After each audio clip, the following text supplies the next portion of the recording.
We're going to talk about a gentle holiday today. So if you've noticed so far this year, excuse me, this month, time means nothing. So far this month, I've been focused on your nervous system as it relates to holiday stress. And the reason why I chose that is because I know this time of year can be where a lot of our anxieties, a lot of our stresses, a lot of our uncertainties can be triggered, right? They can kind of be exacerbated because even though this is a cheerful time of year, it is not something that just happens out of thin air. It requires a lot of energy on our part to make those things happen. And so I didn't want to bog anybody down with too information heavy or intellectually stimulating kind of stuff, right? So I really want to focus just on the heart and ways to keep you in a regulated state as we navigate this time of year that can become more hectic than we really usually want it to be, but we can't avoid sometimes. Okay.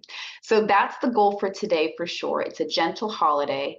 It is Christmas themed, but of course, for those of us who don't celebrate traditional Christmas, I'm not trying to ostracize anybody, but it's just kind of the blanket holiday that we observe throughout this year. But these tips and conversations that we have are applicable to any holiday that you celebrate. So I don't want anyone to feel pushed to the side. But I also really just enjoyed this pink Christmas theme, so that's why I chose it. But I'm not forgetting that not everybody celebrates Christmas, okay? But it is a time of year that, by and large, regardless of your cultural upbringing or your traditions, we are all expected to join together, create festive atmosphere, and that takes a lot of work, right? It takes a lot of pre-planning, it takes a lot of resources, and that just naturally is going to cause a lot of stress and potential for dysregulation. So for today's presentation, we're going to remind ourselves that peace, not perfection, is the tradition worth keeping, right? Oftentimes we bend over backwards to make something a certain way, only to heap shame on ourselves when it doesn't turn out perfectly as we planned, right? So this presentation today can act as your permission slip to reevaluate the expectations of the season and maybe adjust some of those responsibilities so that you can become an active participant in the enjoyment of the season, not just the production of the season, okay? But before I get started, of course, if you are interested in taking the post survey, which is just for me to get your feedback, the good, the bad, and the ugly, please put your email address in the chat and I'll send you that post survey after our time today, okay? And of course, this will be recorded. So if you missed something and you want to go back and watch it, it'll be posted on our website and on our website and our YouTube channel. All right. Let me scooch this over. All right. So as I said, a lot of us expect this season to bring a lot of joy. But for some of us, especially who are in caregiving situations and caregiving roles, it can really intensify things that are already difficult, right? We get tired, right? Not only for obvious reasons, like we're more busy and our brains are doing more things, but even, the sun stops shining as long, and that can really disrupt our internal clock, right? We're eating more sugary things, right? Because this is a holiday of, sweet indulgences. And so we may be shifting away from our normal nutritional patterns that energize us, right? There could be a lot of expectations, external pressures that come into our space this time of year that maybe are less intense throughout the rest of the year. A lot of responsibilities come up, right? We got to do Christmas shopping. We have to do planning for, navigating family events that are maybe taking place, or maybe even family visitors that are taking place. Some of us are taking care of people who shift in routine really knocks everybody off balance. So we're putting more energy into stabilizing and regulating our loved ones, right? There may be grief around this time of year, right? Some of you have lost some loved ones throughout the year, or even, in past recent years. And so we always have kind of like that grief that kind of trips up when we have these family traditions and these holiday seasons where that person is no longer participating in the way that they used to or at all, right? And so that can also exacerbate a lot of that overwhelm that our nervous system experiences, right? And so I really want to kind of get away from the Hallmark movie, Norman Rockwell painting idea of Christmas or holiday perfection that a lot of us aspire to. Most of that is not realistic. Most of that is not attainable. But the grief and the guilt that we feel for not reaching that is very, very real. And so we're going to explore ways to kind of reduce that overwhelm, preserve your energy, and create holidays that fit your life, your routine, and your nervous system, right? Because I know there are people in my family, like, as soon as November 1st hits, I mean, they are holly jollying out there in the world all over the place. Like they've got an activity plan for every 24 hours. And me, I'm not like that, right? That does not fit my nervous system. That does not fit my energy levels. And so I'm good with doing one or two things outside of the house, but leave me in the house most of the time. So it really is about how are you built as a person, right? And so somebody who has a lot more extroversion or energetic reserves, they are doing a lot more than those of us who are more introverted and have lower thresholds for that kind of stuff. And so we can't really compare what they're doing to what we're doing because they're doing what they can do and we're doing what we can do, right? And I don't know about you, if you're like me and you've got one of those nervous systems that just has to kind of keep it low a lot of the times, when you do press yourself and you do those things that other people are doing, I tend to not really enjoy it because I'm like, God, can we go home? So there's no shame in how your body responds to this time of year, okay? We're all built different, and that's perfectly okay. All right. So the myth of the merry caregiver, right? So we have this cultural idea that if you're a caregiver or if you're the one planning the holiday events, you have to do it cheerfully, right? Hosting, smiling, being emotionally available at every moment, that's just not a reality, right? That's a myth. Even for people who don't have additional responsibilities as caregiving, that can be a lot to take on for a person, right? And so we also have to realize that just because we're in this season and this time of year, it doesn't mean that your caregiving stops, right? And so you still have to be very mindful of your energetic reserves and how you're budgeting that energy throughout this season, right? And so stillness, slowness, right?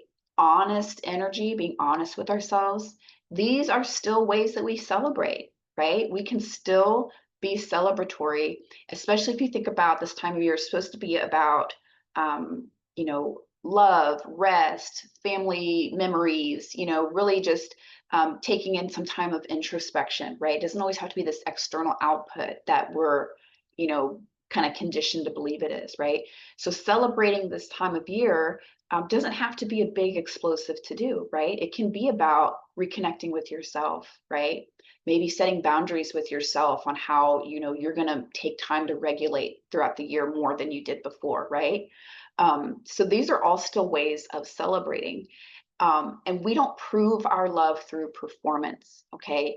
We experience love through presence. And I don't know about you, but if you're like me, you get so tangled up in the performance, you miss out on the presence. And then Christmas is over and you're taking down the decorations and you think, wow, I don't remember much of that. Like it went by so fast, right? It's like I was just doing and I wasn't being in this space. And so we can really sell ourselves short when we try to live up to expectations that are not tailored for our specific lifestyle and our specific nervous system.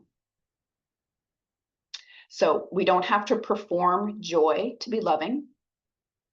Real connection does not require decoration or performance. And here's your permission slip. Holidays can be quiet and still be sacred and still be fun and still be meaningful and still be those wonderful memories that we're trying to cultivate for the younger generations, right? Nobody wants to look back on their Christmas and remember a frazzled somebody who is snapping at them all the time because, their potatoes were burning, right? So we touched on this a little bit, But why does this season feel heavier, right? We're supposed to be jingle jolly. We're supposed to be happy. We're supposed to be having all this fun. But sometimes that's not a possibility, right? Sometimes it's heavy. Sometimes it's hard. Sometimes we feel like we're kind of just trudging through this muck because there's so much going on internally, right? So why does this happen? Sensory overload and disrupted routines, right? If you are caring for somebody who has sensory sensitivities and who their regulation relies heavily on routine, you know this to be true, right? This time of year is all about disruptions, right? If you think about kids in school, they've got all these different activities going on at school, all these different days, you know, silly hat day, funny sock day, all these things that are different. And even if you are not particularly sensitive to that kind of stuff, right? It still impacts the nervous system. It's still a shift. It's still something different. Okay. So there's a lot of sensory overload, a lot of disrupted routines, an increase in our emotional labor, right? Even when we're thinking about maybe not directly impacting our children or our loved ones that we're caring for, we are still having to navigate a lot of our own emotions sometimes during this time, right? So it might not be emotional labor for other people so much as it is for ourselves, and that can take up a lot of time and make it feel really heavy. Nostalgia and grief colliding with exhaustion, right? Well, I remember we used to do this when I was growing up, and I can't do that now. So now I feel, you know, the nostalgia for that, but then also grief that I can't produce what I expect to be able to produce, right?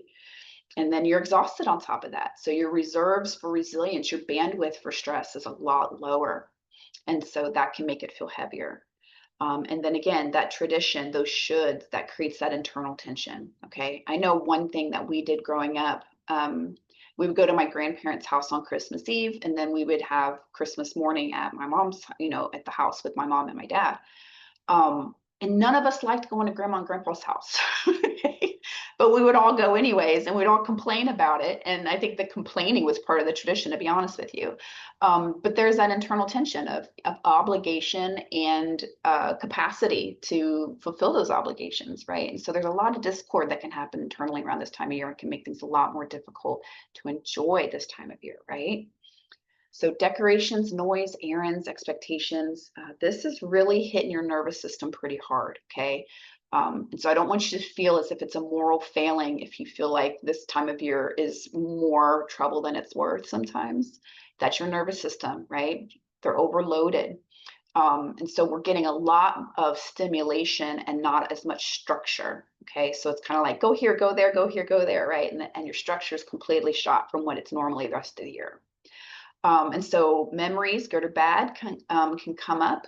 Grief can feel sharper. Cultural pressures add on to what we're supposed to do. And so that's just this layering, this piling on, okay? But I want you to remember, there's nothing wrong with you if this time of year makes you feel more drained, okay? You're responding exactly as any human being responds, okay? This is nervous system reaction, okay? And when you understand that, it's easier for you to give yourself that self-compassion, okay? To give yourself that grace. And then also maybe even give yourself permission to shift some things that maybe aren't necessary and they're causing a lot of that nervous system kind of keying up, right? So one way that we can do this, okay, is we can redefine celebration, okay? And I'm not saying it has to be some, you know, kooky wackadoo off tradition thing that you have to magically come up with. This is just an invitation to do some introspection, right? So here's some questions that we can ask. What is this holiday really for? What's the whole point, right? Why do we do this every year? To line billionaire pockets, probably. But outside of that, why do we do what we do, right? And then simplify to the essence of that, okay? Is it rest at the end of the year? Is it cultivating connection with your loved ones? Is it expressing outwardly with, you know, generosity or love for somebody? Is it getting in spaces and, you know, really learning about maybe family history, right? Having those conversations as you create a meal, right? And having those bonding moments, right? Is it about going out into the community and helping people that are less fortunate than us, right? So when we understand what the essence is, right? Why do we do what we do? We can choose ways to celebrate. We can choose rituals and that have always been done and they're just always gonna be done, whether you want to do them or not. Okay. Think about what the essence is, simplify it, redefine tradition in that way. Okay. So we do inherit traditions and we don't update them for our current life. Okay. So if you think about, a few generations ago, um, we didn't have to work as much, right, to put food on the table. We didn't have to navigate the global awareness of strife that impacts us whether we wanted to or not, right? And there are things that, maybe our moms and grandmas were able to do that we're just not able to do because they had more time, right? Maybe they had more resources. And so the expectations for them wasn't as overwhelming as it is for us, right, today. So we running ourselves into the ground and we don't get to enjoy any of it. I don't know about you, but about this time of year, I'm already over it and I haven't even really done anything, right? Because that's how I'm built, right? And so when we think about, the purpose of the season, the connections we want to make, the memories we want to make, the rest we want to have as we gear up for next year, okay? We can adapt and shift traditions that no longer serve us. Okay. So celebration is not about replicating what was done in the past. It's about tending to the present. Okay. So just keep that in mind. So here's another way that we can really pinpoint what's important to us this year. Okay. So here's a reflection activity that you can do either at home. You can maybe type some stuff into the chat if you want to, or just kind of think about it on your own. It's called the 3 circles of enoughness. And that's a word because I made it up. And so now it exists. So it's real. But this is just really a tool to kind of help you move from a mindset of obligation and into a space of intention. Okay. So in the first circle, it's the must keep. Okay, so this is going to be the essential things that you do that truly matter to you and your family. Okay, so for me and my family, one thing we do every year that we all enjoy is we decorate Christmas cookies the night before Christmas. Okay, um, before when my kids were little, it was always decorating for Santa. Okay. Now none of my kids believe in Santa anymore, so we do it just because it's fun and it's just a tradition that we enjoy. It doesn't cost us a lot of money. And then we all get to make these god-awful, ugly Christmas cookies. And it's fun and it's silly and it's lighthearted, right? So that for me would be a must keep. Okay.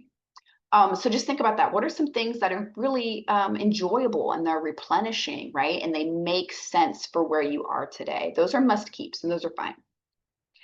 The circle 2, okay? So this is going to be where anything that you can let go, right? And this one might be kind of tricky because there's things that we feel like if we don't do this, it's ruined the holiday season for us, right? Because we've been conditioned to think that this is what this time of year means and this is what it is, okay? And it may have been something that was really important and cherished for, your parents or your grandparents in their time, but it just doesn't match where you are now, right? Maybe it's just something that because of your caregiving responsibilities and the constraints that come along with it, even if you really want to do it, you just physically or resource wise can't do it anymore. And it's okay to let those things go, right? Because when you let it go, when you release it, you also release the burden that comes with fulfilling that obligation, right? So think about this, release anything that brings more stress than meaning. Okay. Because what it means to you, what it imprints in your heart and your soul this time of year, that's what you're looking for, not the things that cause you stress. Oh, I have to get this done. I have to do these things. I don't want to do them, but I have to, right? Stressing you out. It's not fun. Let it go. Okay. And then the third one, identify things that someone else could do, right? Something that they could meaningfully contribute. Okay. So there are things that we do that we don't want to do that somebody else absolutely loves doing, right? Let them do it. You don't have to do it, right? Somebody wants to make, stuffing from 8 handmade loaves of bread and they want to, spend 4 hours, brining a turkey or whatever it is that people do. Let them do it. That's where they're finding joy. Okay. It doesn't have to be you. You can delegate. Okay. Um, and by allowing somebody else to like meaningfully contribute to the celebration, we're building healthy traditions and we're building healthy community, because a tradition that is kept alive through gritted teeth and resentment is not how we build community, right? It's not how we make the memories. It's not how we find rest in this time of year, right? It's just kind of one of those things that we kind of grit through until the new year. We don't want that. We don't want to be in a space where we're already depleted and then we're letting stress deplete us even more and get us sick and get us frustrated and get us lashing out, right? So just think about this. What are some things you can keep? What are some things you can let go? What are some things that can be delegated? Okay. Just that alone, I think, kind of alleviate some of the stress we feel. At least it does for me. All right, so let's hit on grief a little bit, right? Because we don't like to talk about grief, but we all experience it in some capacity, okay? And grief does not have to be a loss of life, okay? It doesn't have to be a death. It often is sometimes, okay? But sometimes grief can be grief over circumstances that are out of your control, right? Things that you wish you could do that you can't do, or grieving a part or phase of your life that looks a little different than what you had thought it was going to look like, right? And those are all valid. Okay, so we do talk about grief often in regards to the passing of life, but it can take many, many forms. But in regard to why is grief harder this time of year? It's a lot louder, right? We notice the absences when we gather, right? When we're making memories, when we are observing traditions, we notice when things are different. They stick out more, right? And so, of course, that grief is going to be a little louder this time of year.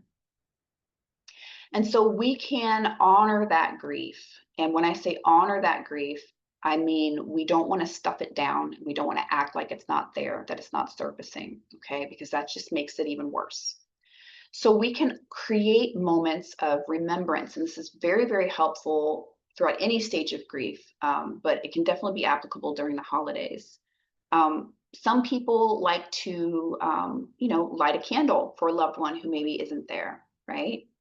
Set a place for them, right? Or even have time where they can share fond moments or memories, right, of someone that they're grieving, or even point out, positive new things that have come about. If you're not grieving the loss of life, but you're grieving maybe a shift in what you expect in your expectations. Then you can start thinking about, what are you getting in this space that's still worth celebrating, right? So creating moments of remembrance, photos, candles, that kind of stuff. And then in regard to loss of life, remember that grief is another form that love takes, right? We don't grieve what we don't love, okay? So it's proof of love. It's not a disruption of it, okay? Your love hasn't gone anywhere. It's just taken a different shape, and that's okay, okay? So we don't want to avoid grief. We want to make space for it, okay? Sharing stories, making a favorite dish. So honoring grief brings meaning, not melancholy, okay?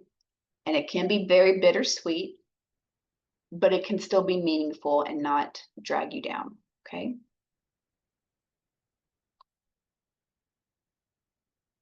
All right. So how do we connect without it being exhausting? So connection doesn't require big events, right? It doesn't have to be a big, Macy's Day Parade kind of a situation, right? Sometimes the most meaningful moments, they come in small rooms with low stakes, right? So instead of maybe hosting a party, Maybe you replace that with a cozy hour with someone that I trust, right? Maybe it's watching a movie or listening to music, right? Christmas music, looking at photographs, right? Small gatherings can often facilitate deeper connection. And if one of the traditions, one of the reasons why we do what we do this time of year is because of the connection to our family and friends, then prioritize that. How can we maximize our connection? Sometimes smaller gatherings is the answer, right? Use low energy ways to stay in touch, okay? You do not have to attend every holiday dinner you're invited to or every holiday party you're invited to, okay? That's okay. You don't have to go to 4 or 5 different events in 1 week if that's not where your nervous system or your resources are allowing you to be, okay? It's all right to just catch up with a phone call, right? Send Christmas cards. Like we used to do that back in the day where we do like a little family letter every year and talk about all the things that happened this year and updating our loved ones, okay? It's a simple act of care that doesn't require a lot of use of our resources, okay? And some people make it a little, crusty about that. That's okay. They'll adapt, right? We are human beings. We are made to adapt and they'll be all right, okay? But showing you care doesn't have to be a drain on your nervous system, okay? And then define enough by presence and not performance, right? I'm here with you. I'm fully present because I'm not overrun. I'm not stressed. I have reserves to be, face to face with you and be in this space and be fully present, okay? So connection isn't measured in hours we spend with somebody necessarily. It's measured in the authenticity of that connection, right? While we're there, undistracted time, right? I'd rather give my children 1 hour of undivided, authentic time than, 2 hours of me being, distracted and, multitasking and not really there hearing what they have to say, right? The quality of the interaction is what they remember, not the time, okay? All right. And then nourishing simplicity. We did touch on this a little bit last week when we talked about comfort meals and things like that. But this is really, for me, it's such a necessity for this time of year because you are planning, maybe bigger things. For me, my money is always stretched this time of year because I've got 5 children I'm buying Christmas presents for. Not to mention they all decided to be born in the fall, so I've got birthdays on top of Christmas, on top of Thanksgiving. And so low prep comfort meals are my go-to. And so my kids, they love the more, extravagant meals and stuff, but they also love grilled cheese and tomato soup, right? They're fine with that. Their comfort food has been, it's been consumed.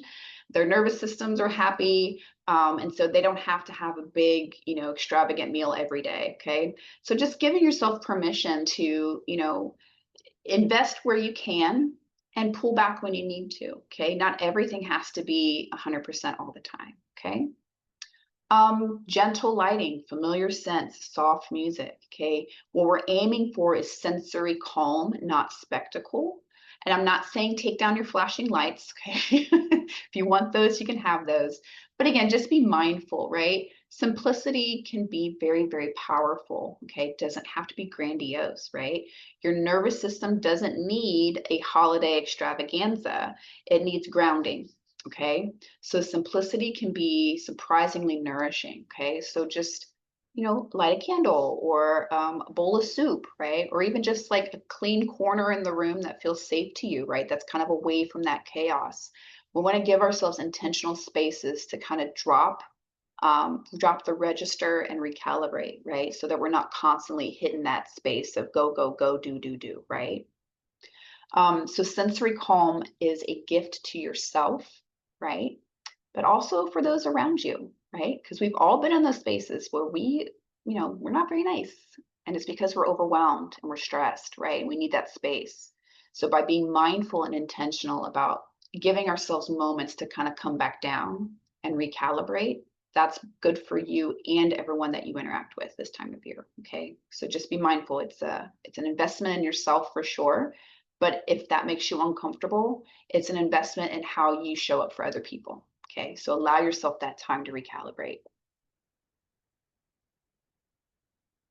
All right, so the caregiver's gift list. Okay, what can you give yourself this season that doesn't cost anything? Okay, so these aren't luxuries, these are maintenance. Okay, so what can you give yourself this season that won't show up under a tree but will actually restore you? Okay, rest is something that you receive. It's not something that you have to earn. Okay, so oftentimes we get in this idea space that I can't rest if everything isn't done. Okay, but sometimes the rest is what allows you to get the things done, right? Oftentimes. Okay, so you can give yourself that rest. You can also give yourself space, right? Sometimes, we're caring for everybody, and we forget to care for ourselves, and we feel overwhelmed and inundated with responsibilities and stress, and we need space to just hear ourselves think sometime. Okay, and that's not a bad thing, right? That's not a mark or a flaw against you. That's just you being a human being. Okay, we all need connection, and we all need space, and we all need that balance. Okay, silence, right? Sometimes we forget that being overstimulated really impacts our emotional bandwidth, right? And our resilience. Boundaries, okay? Of course, this can be with extended family. This can be with, people that live in your house, but it can also be boundaries you set with yourself, right?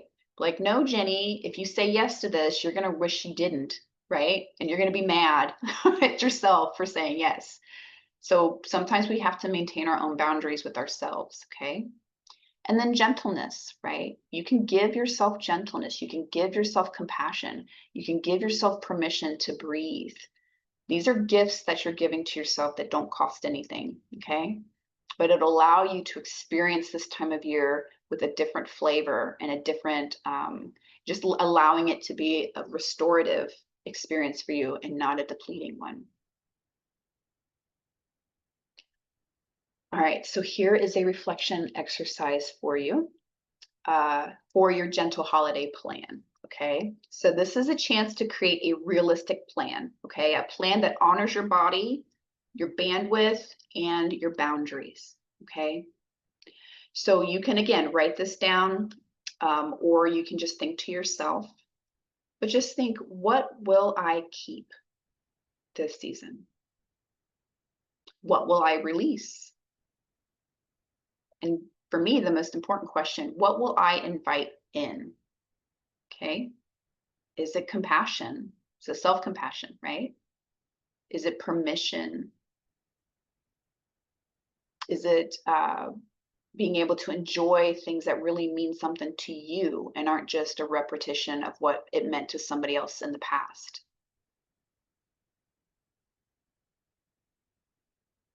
Okay. And this is our closing slide. And we got a little bit of time to talk afterward. But here's a closing reflection. The season will come and go, but how you treat yourself will echo into the new year. Okay, we all know this to be true. If you don't take care of yourself, oftentimes nobody else will, right? So you have to be very intentional about that. And here's an affirmation I want to invite you to consider this time of year. This year, peace is my tradition. Okay. So our culture pushes pace and performance, okay, all the time, but especially this time of year, okay? But healing pushes presence, okay? Not presence like under the tree, but like presence, like being present with yourself, being present with your loved ones, being present in the moment and taking it in a way that's healing and restorative to you, right? So let this season be gentle. It can be gentle, right? Let it fit your life, not the expectation. All right. Because we always expect to enjoy the holiday season, but we allow all this other stuff to kind of get in the way and muck it up. And then we don't really enjoy it much at all. Right. I always kind of joke that Christmas was so much more fun when I was a kid because I wasn't responsible for anything but having fun. Right. But when you're the mom in the scenario, it's not as much fun, right? Because it does come with a lot of expectations and a lot of additional pressure to perform. And so I just want you guys to remind yourselves that performance isn't the goal, presence is, restoration is, connection is, okay? And that's with other people and with yourself. Right, so here's my contact information. If you are interested in chatting one-on-one with me through a care chat, you can contact me through my email address or call. If you want to contact me because you are looking for specific resources in the community, I can definitely help you find some things. I don't have any guarantees, but I do have a skill set, so I can help you in that regard. If you're interested in signing up for our free mental health services through Alabama Lifespan Respite, contact me and let me know, and I'll send you the information that you need for that, okay?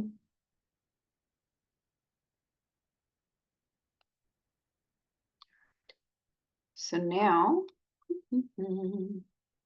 hold on.